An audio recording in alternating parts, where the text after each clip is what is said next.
So we want to understand how energy, energy capture or harvesting, and the structure of society are related. And we want to understand major transitions in social structure that have sometimes occurred following transitions in energy systems. For example, after the domestication of plants and animals in the Holocene, many societies had a transition towards a greater degree of inequality, social stratification, and the development of relationships between patrons and clients, landowners and serfs, and so on.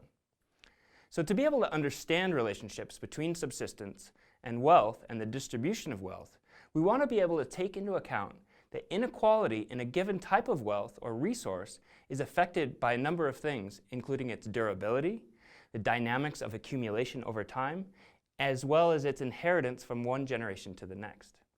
And specifically, we expect that inheritance and inequality are linked because inheritance tends to concentrate resources within lineages over time. And we can recognize that different ways of making a living, of practicing subsistence, the niche that a society is existing in within its ecosystem, place importance on different types of wealth.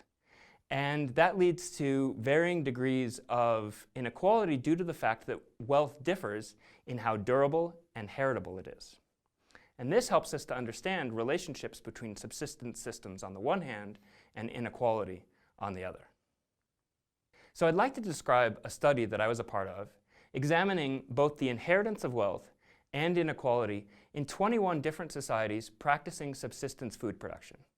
And this study covered 4 basic categories of subsistence. Number 1, foraging, or also known as hunting and gathering. Number 2, horticulture, that is cultivation using fields that are cleared and used for a temporary period of time, and which is also more limited by the availability of labor than the availability of land. The third subsistence system is pastoralism, or animal husbandry through herding. And finally, number 4, intensive agriculture, or cultivation based on land that's actively invested in to increase productivity per unit land. That's the definition of intensive agriculture or intensification. And this study measured 3 different types of wealth. The first of these is material wealth, which is the conventional kind of wealth that we generally think about in terms of money, land, cattle, that kind of thing. Second, we measured relational wealth, so the kind of wealth like social capital that's stored in relationships or an individual's social network. And the third kind of wealth that we measured was embodied wealth, that is, wealth that's represented in the individual's soma, for example, strength or skills or experience. Now, how did we measure the extent of intergenerational transmission of wealth? We did this by measuring something called the intergenerational transmission coefficient. This is done by looking at the correlation between an offspring's wealth and their parents' wealth, often controlling for other factors such as age or sex. And so for any given wealth type, we're able to regress offspring wealth as a function of parent wealth and derive the intergenerational transmission coefficient, often referred to as a beta. Inequality in wealth was measured in the form of the Gini coefficient, which basically represents the average distance in the wealth values of all the individuals in the sample. So what were the results of the study?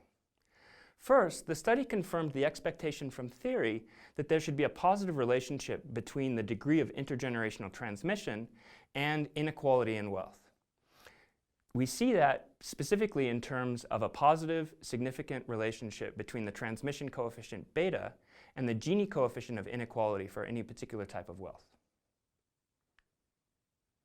Another thing that the study found is that there are differences according to wealth type in the expected degree of intergenerational transmission. And specifically, we found that material wealth, more so than relational wealth or embodied wealth, is much more heritable. And this is really important because material wealth is a much more important determinant of success in intensive agricultural and pastoralist systems compared to foragers or horticulturalists. And indeed, we see that this is borne out in terms of differences in inheritance across the different subsistence societies. So we see, on the one hand, that foraging and horticultural societies tend to have a lower degree of intergenerational transmission or lower values of beta, and that they're significantly lower in comparison to the intergenerational transmission coefficients for pastoralism and agriculture, which tend to be much higher. Finally, we were able to see that this difference in intergenerational transmission is associated with differences in the extent of inequality across subsistence types, meaning that foraging and horticultural societies tend to have much lower degrees of inequality in wealth compared to pastoralist and agriculturalist societies.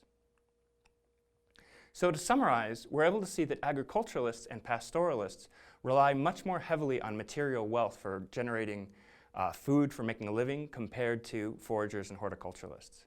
And because material wealth tends to be inherited with greater fidelity in those societies, intergenerational transmission is significantly greater in agriculturalist and pastoralist societies.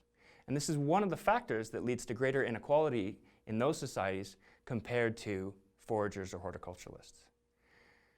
This helps us to understand what leads to the differentiation of wealthier and less wealthy classes in some societies, and why some systems are much more prone to the development of hierarchical relationships, as the less well-off subordinate themselves to the wealthy in order to gain access to the resources necessary for making a living. That's it. Fuck. Cool. Fuck!